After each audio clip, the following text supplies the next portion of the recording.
জাসা জাতীয় নির্বাহী কমিটির অন্যতম যুগ্ম আহ্বায়ক, সিনিয়র যুগ্ম আহ্বায়ক, সাবেক ঢাকা ইউনিভার্সিটির সিনিয়র, আমাদের সেই রাজপথ রাজগার কৃষি সন্তান, আমাদের সেই বিশিষ্ট সংগঠক, নিঃস্বার্থ দেশপ্রেমিক জনাব লিয়াকত আলী লিকু ভাই। জনাব লিয়াকত আলী লিকু ভাইকে কিছু বলার জন্য আমরা বিসমিল্লাহির রহমানির রহিম। আজকের জাসাস ঢাকা মহানগরী উত্তর তেজগাঁও থানা কর্তৃক আয়োজিত ইফতার ও দোয়া মাহফিলের আজকের সভার সভাপতি প্রফেসর আব্দুল সাত্তার উপস্থিত আছেন। আপনাকে ঢাকা উত্তরের জাসাসের সংগ্রামী সদস্য সচিব জনাব আনোয়ার হোসেন আনু উপস্থিত আছেন। ঢাকা মহানগরী জাসাসের যুগ্ম আহ্বায়ক জনাব শামীম মণ্ডল এবং জাসাসের তেজগাঁ থানার সদস্য সচিব জনাব খুলনা সহ আজকে আমরা সবাই যারা একসাথে ইফতার করার জন্য একত্রিত হয়েছি। বন্ধুরা আমার, দীর্ঘ 13টি বছর আমরা এইভাবে একত্রিত হতে পারি নাই। কোথাও ইফতার করতে গেলে, কোথাও নামাজ পড়তে গেলেও পর্যন্ত আমাদের উপর নির্যাতন করা হয়েছিল। আপনারা হয়তো জানেন, গত বছরে ঢাকা বিশ্ববিদ্যালয়ের মাঠে, কার্জন হলে এবং অন্যান্য হলে আমাদের যারা মুসলিম ছাত্র ছাত্রী ভাই ও বোনেরা ছিলেন, তারা যখন ইফতারের জন্য আয়োজন করেছিলেন, তখন ঢাকা বিশ্ববিদ্যালয়ের ফ্যাসিস্ট সরকারের লোক, ফ্যাসিস্ট সরকারের ভিসি সেদিন ঢাকা বিশ্ববিদ্যালয়ে আমাদের এই 95% মুসলমানের দেশ, আমাদেরকে সেখানে ইফতার করতে দেওয়া হয় নাই। শুধু তাই নয়, সেদিন ইফতারে আমাদেরকে বাধা দিয়ে আমাদের বিশ্ববিদ্যালয়ের ছাত্র ছাত্রীকে সেদিন মাঠ থেকে তারা বের করে দিয়েছিল। অথচ অত্যন্ত দুঃখ পরিতাপের বিষয়, সেই দিন এই ফ্যাসিস্ট সরকারের এই ভিসি সেদিন ঢাকা বিশ্ববিদ্যালয়ের সেই আঙ্গিনা থেকে শুরু করে অন্যান্য হলগুলোতে কালী পূজা, দুর্গা পূজা এবং অন্যান্য হিন্দু রীতিনীতি সবকিছুই পালন করতে তারা দিয়েছিল। আজকে অনেক ত্যাগ প্রতিজ্ঞার মাধ্যমে, জনগণের দোয়ায়, ছাত্র জনতার বিপ্লবের মাধ্যমে, আল্লাহর অশেষ রহমতে আমরা এই ফ্যাসিস্ট সরকারকে এই দেশ থেকে বিতাড়ন করতে আমরা পেরেছি। আজকে আপনারা এত সহজভাবে আমাদের সাথে কথা বলছেন, আজকে শহীদ প্রেসিডেন্ট জিয়াউর রহমানের কথা আপনারা শুনছেন, আজকে বেগম খালেদা জিয়ার অসুস্থতার কথা আপনারা শুনছেন, আজকে এত সাবলীলভাবে আমাদের দেশপ্রেম, আমাদের দেশ ভারপ্রাপ্ত চেয়ারম্যান তারেক রহমানের সম্পর্কে কিছু জানছেন, সেটা এই বিএনপির আন্দোলনের ফসল ছিল।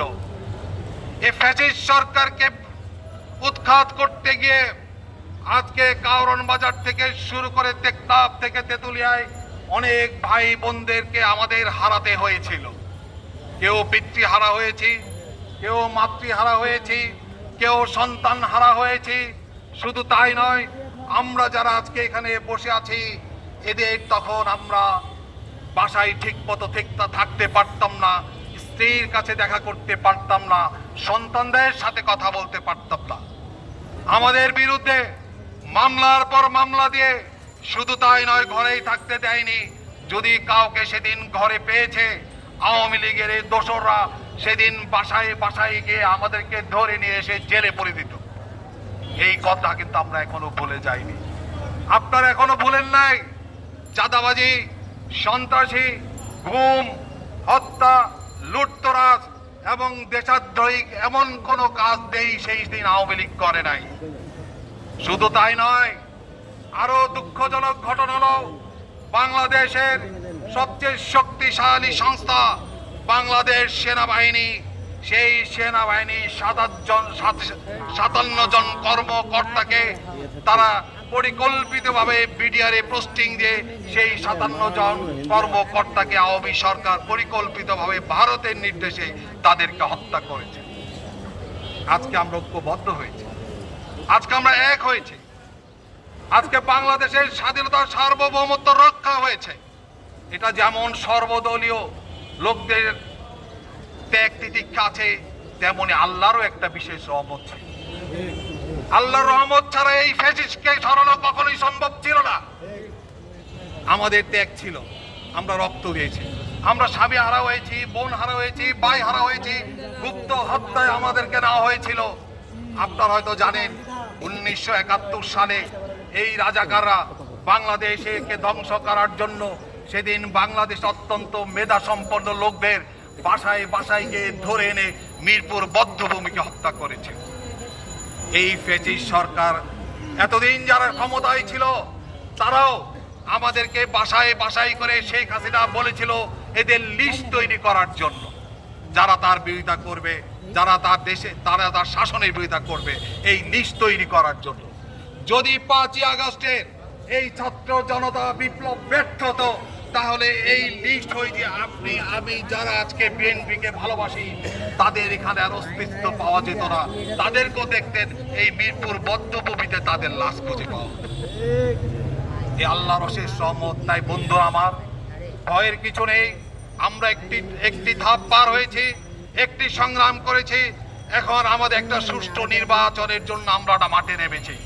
এই অন্তর্বর্তী সরকার যদি সত্যি জনগণকে ভালোবেসে থাকে, এই অন্তর্বর্তী সরকার যদি জনগণের ভালোবাসা চায়, গণতন্ত্র চায়, আমরা আশা করব এই অন্তর্বর্তী সরকার ডিসেম্বরের মধ্যে নির্বাচনের দিয়ে বাংলাদেশের শাসন ক্ষমতা জনগণের কাছে ফিরিয়ে দিক।